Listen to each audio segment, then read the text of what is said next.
failure, a term burdened with such negativity that it can end careers, companies, fame, and fortune. However, those who have experienced it know that failure can also serve as a catalyst for progress, even though it is rarely part of the narrative. It is time to delve into the heart of the story and listen to the vulnerable perspective of accomplished entrepreneurs, leaders, artists, athletes, and those who inspire us. Join your hosts, Alex Love and Elliot Volkman, as we dismantle the stigma surrounding failure and empower you to transform these challenges into opportunities on your own journey forward. Welcome to Mastering the Art of Failing.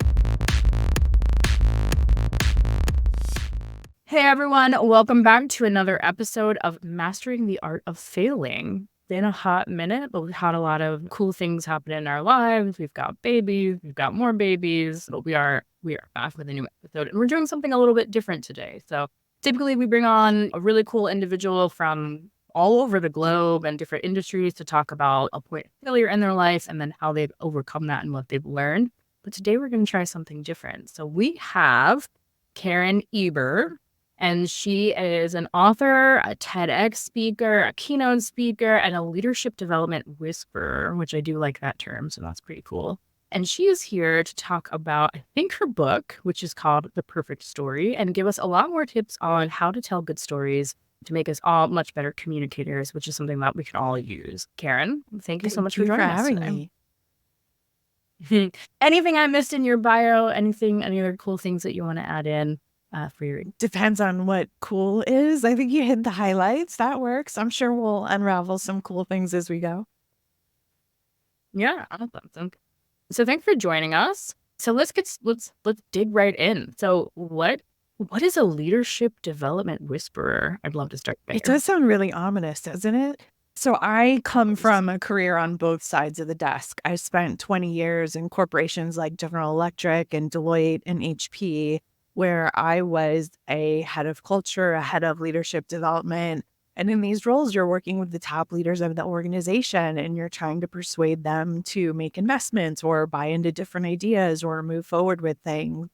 And I was given the term leadership development whisperer because I had a knack for understanding what was important to them and persuading them to move forward in these different things in a way that probably made them feel like it was their own idea. And so that term stuck, and it's a part of what I do now and the way I work with different leaders and companies and how they're building their leaders' teams and culture and telling stories. Awesome. I love that. Culture and leadership development is a big part of my actual day job. So I'm really excited to hear some of your tips and things that you do with the companies that you work with. So let's dig in. What's one of the first things that you will assess when you're walking into a new company and saying, hey, we have maybe a leadership problem or we have a culture problem. Something here is off and we need to dig in to get to the root cause. Yeah, whatever people come and knock on your door saying they need help with is never what the problem is. So it is first just trying to build rapport with them to have a relationship so I can ask questions that get progressively harder to get to what that real problem is. And most of the time, I just start with, tell me what made you come knock on my door. And then what are you hoping to achieve? So a lot of times it's a leadership team that wants to step back and have an offsite. And so they'll just say things like, we want to do some team building. And I'll say, tell me some of the things that you're working with and struggling on. And then it'll become really clear that they don't have enough trust among themselves, or they just don't know how to team, or there's some blind spots that the leader has, or they just need the chance to step back and see what's working or not working. And so I just get curious and ask questions. And at a certain point, you hear enough things where you can hold up a mirror and say, there might be something different here. Let's look at it this way. What are some of the most common sort of issues that you're seeing at these companies that you're coming into? I think work has just never been more complicated, especially if you're a leader. You are trying to lead a team in ever-changing conditions in the economic climate that we're in.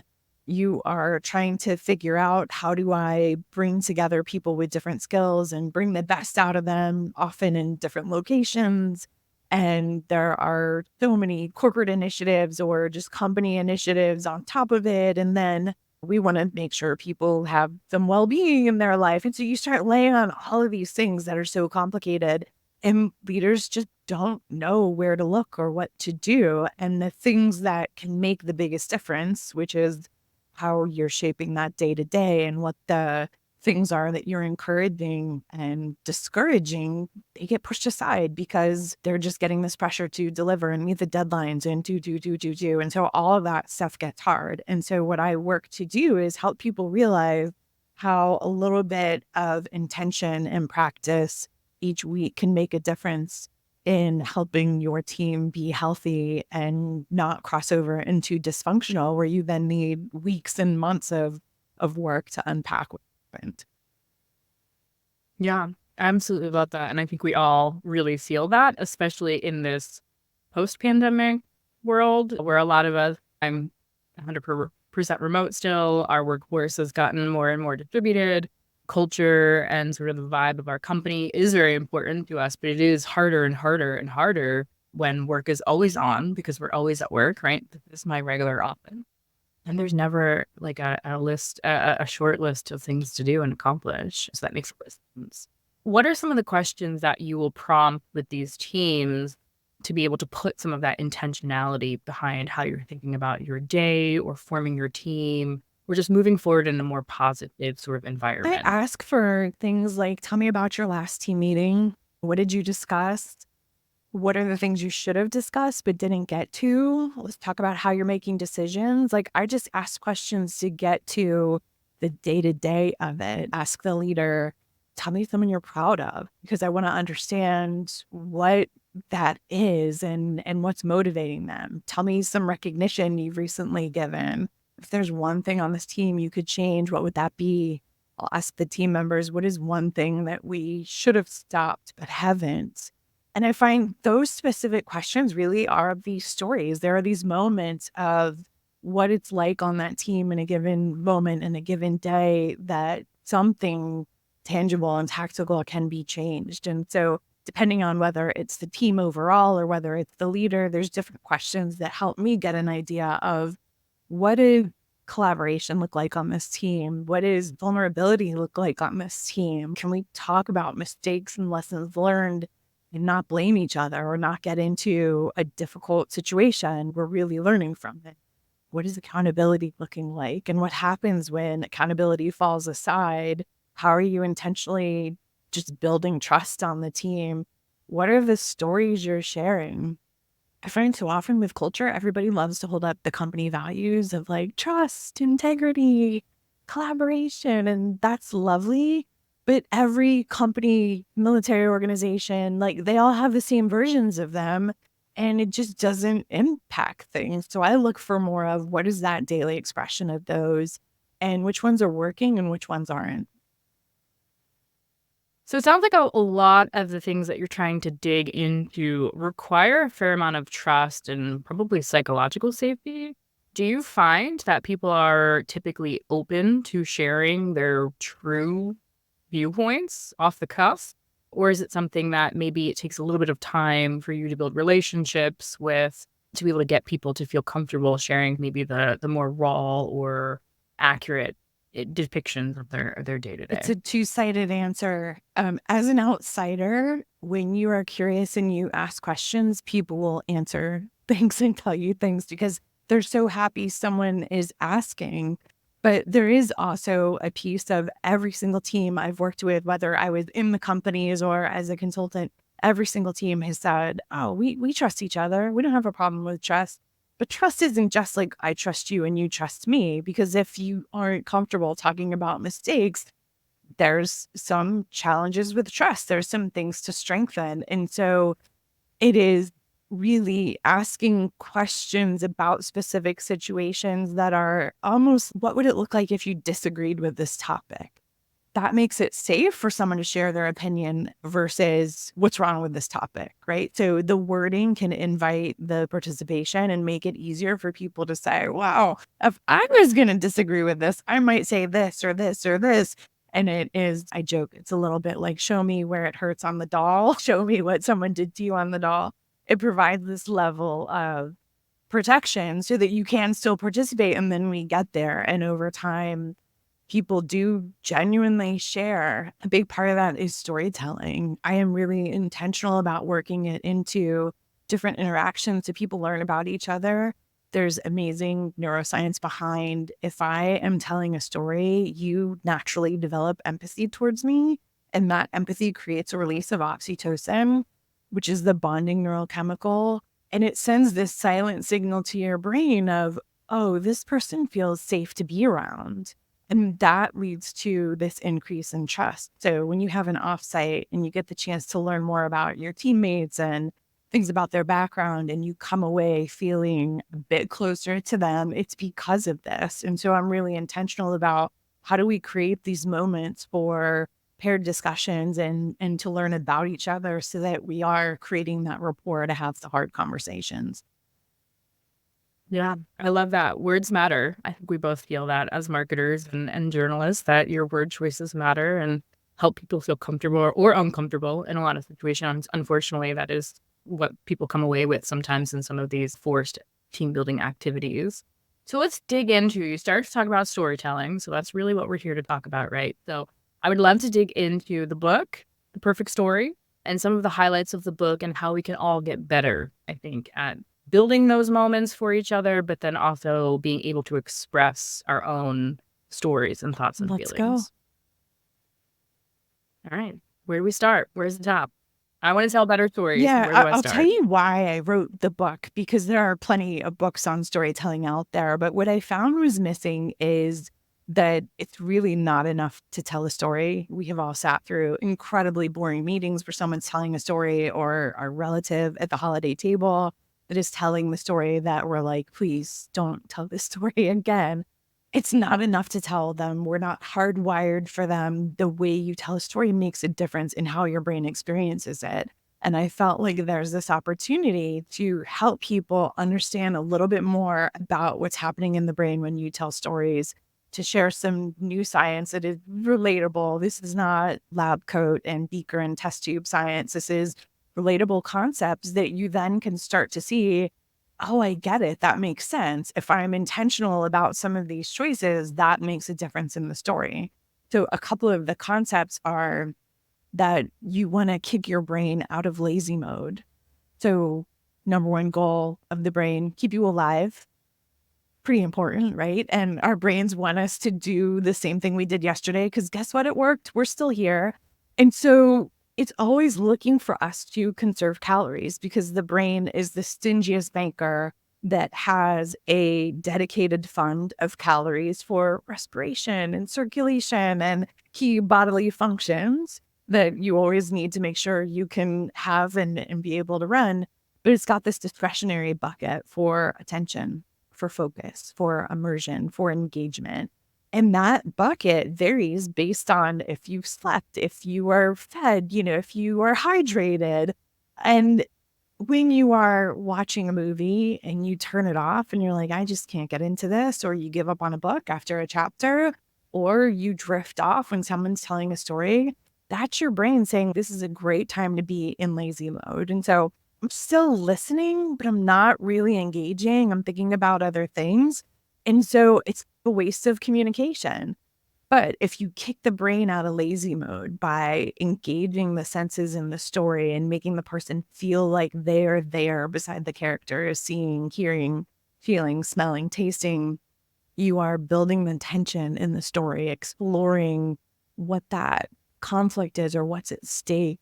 You start to then get the brain to lean forward and spend calories and put in unexpected events. And so that's one of the principles of how do you kick the brain out of lazy mode and make sure it's saying, yeah, this story is worth some calories. Another concept is that we experience things in stories. And part of your choice is, do you want your audience to feel a part of an in-group? So in-groups are those that we share beliefs, values, experiences, or aspirations. In sales, that's the I'll have what she's having. But there's also out-groups where we notice our differences, which charities do this so well. They will tell the story of a person that lost their home due to a natural disaster, and they're struggling to get food, shelter, clothing, electricity. You're experiencing that story in electricity next to food and running water, and you realize how different your life is, and that sometimes prompts action. And so another choice you have is, what is this experience I want the audience to have? It's not just I want them to feel something, but do I want them to feel a part of something or something they're aspiring to? Or do I want them to notice their differences, or both? In a job interview, you want the hiring manager to feel like you're a member of the in-group and compliment what they do. But you also want to show where you are an out-group member and bring different knowledge, skills, experiences. So in the book, I explore these and a few other concepts to help you start to break down and recognize there are so many different choices that we can make and play with to make a story be that much more engaging and help get the outcome that we want. I now have science to back up why I fall asleep when You the TV is totally on. So do. thank you Or for that. why a meeting or a presenter just doesn't hold your attention. It's not that you're not focusing. It's just that your brain is like, it's not worth the calorie spend. I love that. So how do you make it worth the calorie spend? I guess that's where we're going in terms of how do we all improve our own storytelling and make people want to come along on the journey with us?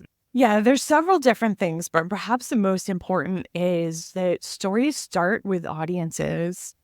If you start with the idea, it may not connect with that audience that you're trying to tell it to. And each time you tell a story, it might be different. And so each time you're telling a story, you really want to ground yourself in who you're telling it to and what you want them to experience.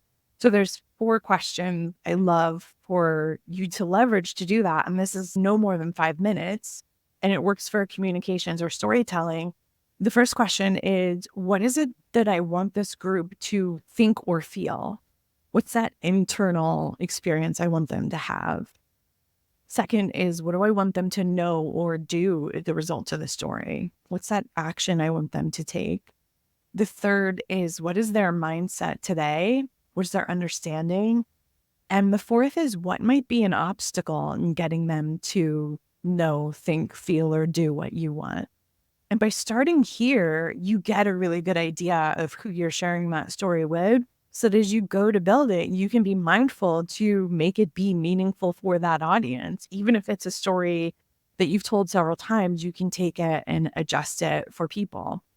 If the story doesn't feel meaningful to us, then we tune out. But if we feel like it is directly designed for us, then that's going to make us pay more attention. Speaking on that, what if you're an audience member, you're part of one of those meetings and you're just basically being talked at, but you don't really have a seat at that table. You're absorbing it, you can take some of that in, but let's say it's just completely invaluable for my role in a job and I'm just there because they invited it and they don't really know how to manage meetings, it just spirals out. Is there anything that you could do as that person to speak up or speak to a manager? How would you help to go around that? Or is there a scenario where you can try to flip a switch in your own mind and be like, there might be something to actually take away from this? I'm just curious out of your perspective, like how would you navigate that as the person just getting talked at? I think if you can adopt the mindset of translator. So if you're being talked at, odds are other people around the table are also not paying attention, not really gaining any interest. It's not resonating. And so if you could take what's being communicated and translate it through a story so that it does have meaning, you're immediately providing value and role modeling a different type of communication. And this is it can be so awkward about storytelling, because in business settings, most people spend 2 hours building the perfect set of slides or charts, and they pick their favorite ones. They pick their favorite ones and they build this great image and line everything up. They spend 5 minutes thinking about what they're going to say. And we need to flip that. If you come in and you communicate with a story that leads to this idea, this takeaway, this action that you want, that is going to have so much more impact. And it is role modeling a different type of communication and a different way of really connecting hearts and minds. And so if you're in the meeting as an innocent bystander, you can try to flip it and say, here's how I think about this, and share a story that can bring that aha moment for everyone. And then you become known as that, and you will start to see more and more people adopting that style of communication. That is super interesting. I really appreciate it's an optimistic approach. Instead of just sitting there as a stone, just collecting dust and moss, so to speak, you're able to add value, even if you might not feel like you have a role there. Converting and translating something into context for everyone else and providing value, that will very quickly put a spotlight on yourself, and it shows off leadership skills. So I really appreciate that perspective, because you're basically highlighting that no matter what, regardless of the situation, even if you feel like you're just glossing it over, there's still opportunities to come in and provide more context to the team. And the flip side is you can ask a really thoughtful question that elicits a story. The person that is asking the thoughtful question that makes everybody in the meeting pause and think, and perhaps even look at a different perspective, is also adding incredibly huge value. And sometimes that question can be, can we talk through an example of this? Or when have you seen this happen? Or depending on the topic, you can get that person to share a story, which is kind of what happens in job interviews, right? Tell me about a time that's what you're doing. And that can create a whole different dialogue, a whole different context. That is super interesting. I don't want to go spiral too far out of the realm of where we're at, because it's just like really interesting, but I have a nagging question in the back of my mind. So in the context of storytelling, a lot of our audience are founders. Maybe they're crazy people like me who are pretend athletes that just grind themselves into the ground. And it's a lot of these things are for your own personal use, but like to be able to explain what you're doing, why you're doing it, I think that has a lot of value. And for me, people are like, why would you run 100 miles? I don't know. I'm not exactly normal up there. Something to that extent. But if you want to actually convince people to maybe do it, think about it, consider it. How do you adapt just really basic storytelling concepts? And some of this is probably psychological, not just putting yourself down and trying to minimize what you're doing. But how do you balance between just great storytelling, ego, and being able to help communicate exactly like who you are as a person, so that other people are able to, in return, communicate it effectively? So let's take your example. It sounds like you're an ultra marathoner. A little bit, yeah. A little bit. I would say 100 miles counts. So yeah. So I'm sure you get the constant reaction of, oh my gosh, why would you do that? That's so crazy. And Yes, there is yes. definitely a physical piece to it and a challenge piece to it, and something specific to running that distance that is meaningful to you. But if we step back, there's also something about what it gives you as a person of taking on a challenge, or we would be able to pull it up to an idea that's applicable no matter where people are. Even if they've never run a mile, they can then connect to that idea. And so you're now translating what you're saying. Like, for me, this is running an ultra marathon. For you, it might be whatever. It's trying to step back and see, how can I take this thing and this message that I want someone to have and have it be meaningful to them? So what happens when people hear you say this is they're like, I can't run to the block and to the end of the block and back. So there's no way I'm going to Right. do this. And they just kind of like, good for him, not me. And what you want to do is step that back and say, Yeah. but here's what that might be for you. Maybe you're a musician. I can't play a single note, but you can whatever. Maybe you're whatever. So it's in all cases, this is why stories start where the audience is, of what is it, especially as a founder, as you're trying to, so much of the work that we do is selling aspiration, selling peace of mind, taking away problems, making things simpler. And it's connecting people to that and getting really clear on what are the things that this audience might struggle with, and how can I translate what I'm saying to that so that they don't see it as a stretch. That's interesting. I suspected you might go towards audience again to reiterate that, which I really appreciate. Can I tell you? Yeah, but let me tell you a failure, since this is the topic, right?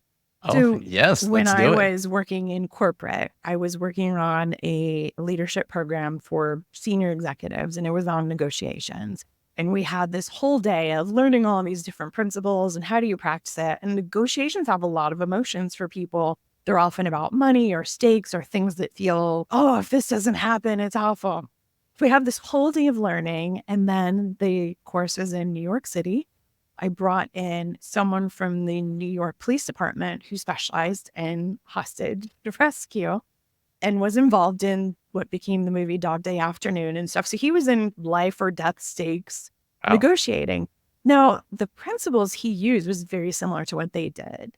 But what happened at this dinner is I'm asking him questions and he starts sharing stuff. And the moment he starts describing how he's negotiating, trying to save someone's life, I lost the entire group because they didn't feel like it was relatable to them. In my mind, this is so obvious. These are the same concepts, and here's how you do it in a real life setting. And to them, they were like, I'm just negotiating contracts. I'm negotiating someone's life. I could never do that. And they just pieced out.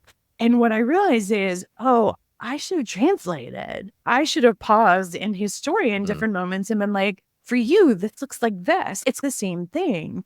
And it didn't occur to me until the night was over.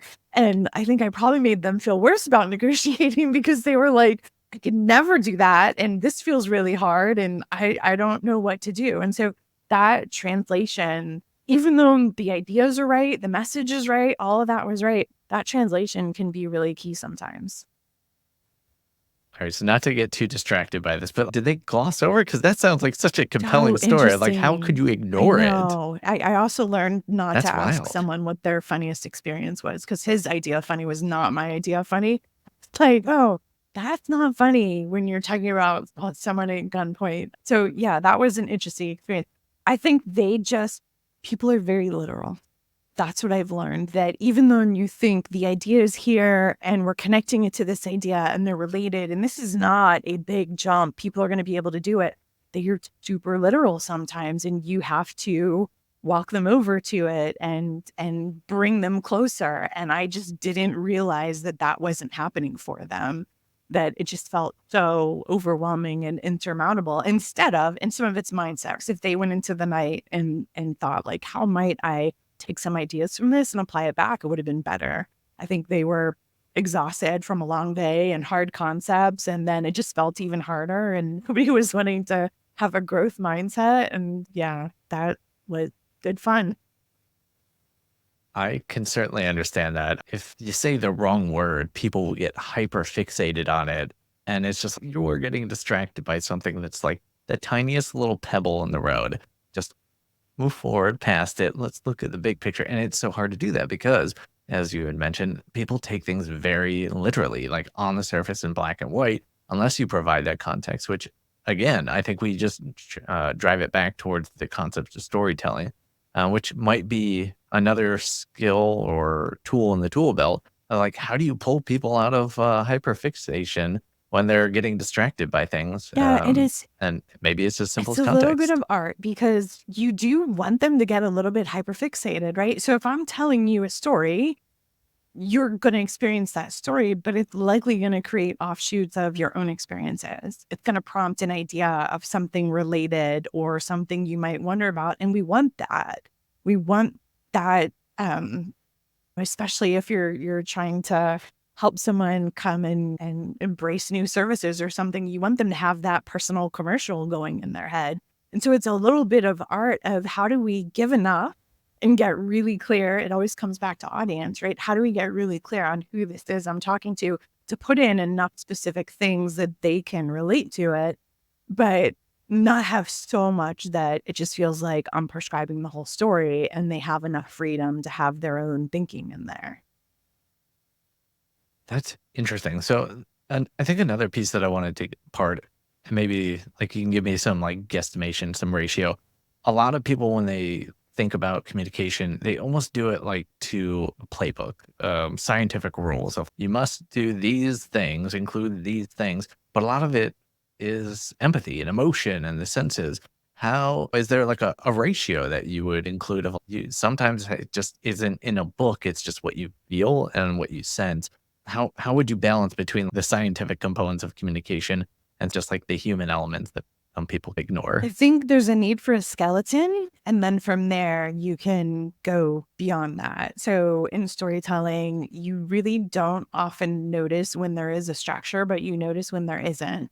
And so many people hold up structures like the hero's journey, which the Star Wars films were based on, which is a really complicated, 14 step thing. And it's a very prescriptive type of story. And it's actually a very limiting type of story. Some people hold up Pixar. And again, same thing, like a very specific type of thing.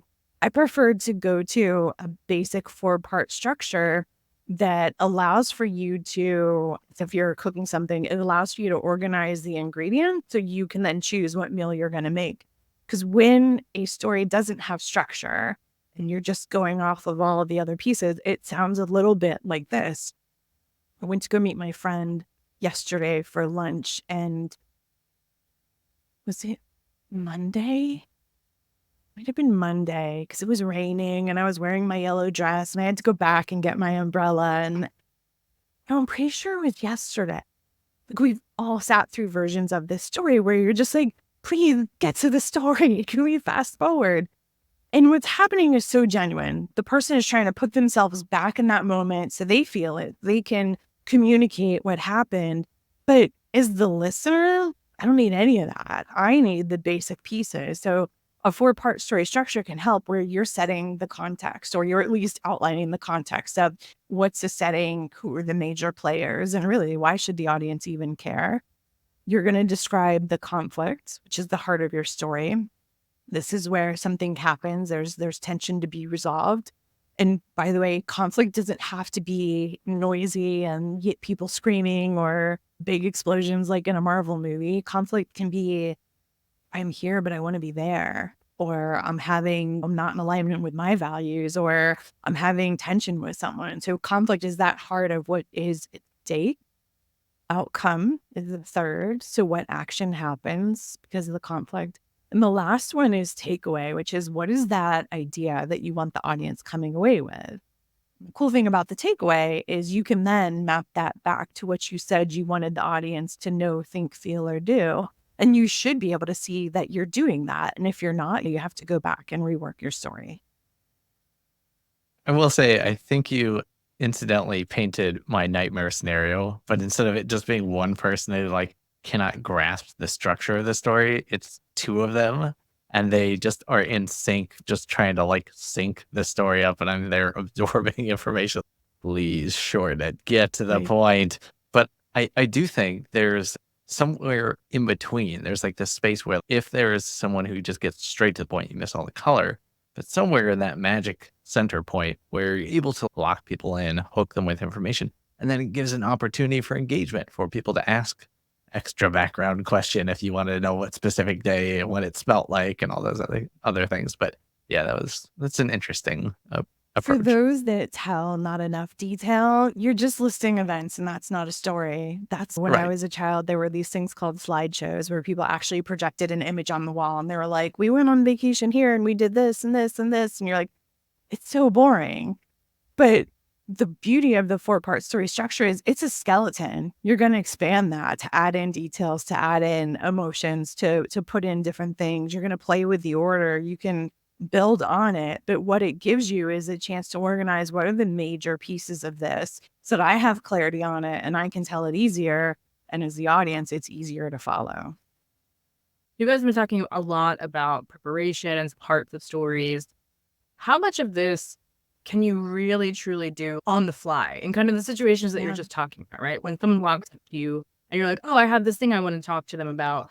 Clearly, I didn't have the 5 minutes right before then to like prep all of the pieces of it. This is just an off the cuff conversation, meeting a new person, seeing a friend, what have you. How can you get a little bit better, or what's the condensed Yeah. version so that we're not awkwardly standing there trying to like, rip out these pieces of my brain and communicate something, but like in genuine conversation versus some of these more scripted or prescribed moments? No, you definitely can. I think of it as a continuum of the spontaneous conversations, the coaching conversations, it popped into my head in the moment. You're going to do those real time. And then, of course, the higher stakes, you're going to spend more time building and practicing if it's a presentation or something.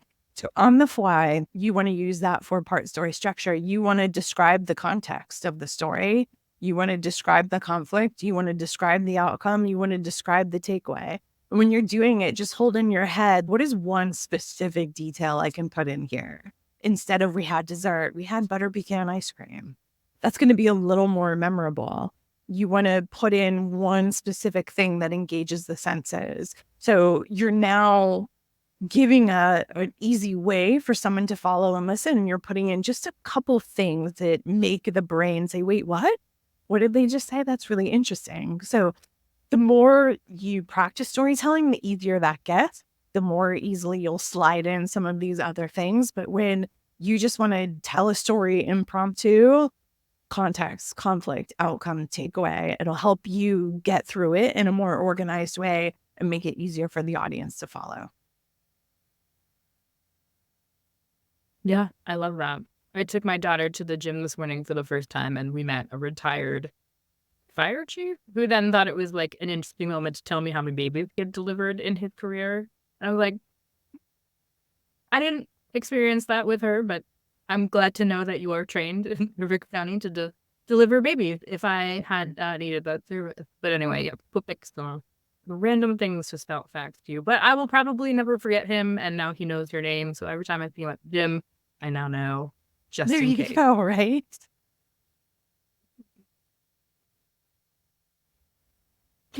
Awesome. So we're coming up to the end of our time. So I want to make sure that we've covered all of the basics and all of the important pieces of storytelling. So what haven't we talked about yet that you feel is really, really critical for our listeners to understand and get a grasp of?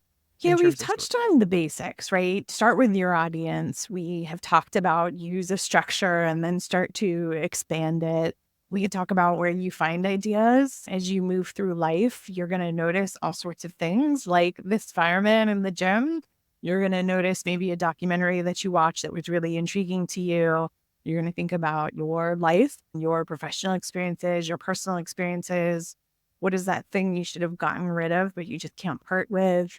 You're going to think of your clients and the questions they ask or the things that they aspire to. But what you want to do is have a dedicated place to capture these ideas and to start to build this list before you ever need to tell a story. Your mind will be more relaxed. It's going to be more creative. And then when it is time to tell a story, you can go down that list of ideas that you have and ask yourself, which one of these will allow for me to build a story that will do what I want that audience to experience. Using prompts are such a great way to get there. When you think, I don't know what story to tell because your brain doesn't know which long-term memory file to access, but prompts help you dig into some of these different things. And so it's a great thing to define a place and start that list before you ever need it, because it will make your storytelling easier. And from there, there's endless pieces around how do you tell stories with data? How do you tell stories with your body? How do you get the vulnerability to be something that you navigate and avoid manipulating? And those are all different things I touch on in the book to help you get more comfortable as you become a better storyteller. Karen, it's been amazing listening to you, and I've learned so much. People want to learn more or they want to connect with you. Where can we find you on? My website, KARENEBER.com. From there, you can find information about my book, The Perfect Story. I have a brain food blog that every couple of weeks I share different story-based articles about how to tell stories, how to build leaders and teams, and explore the world of entrepreneurship.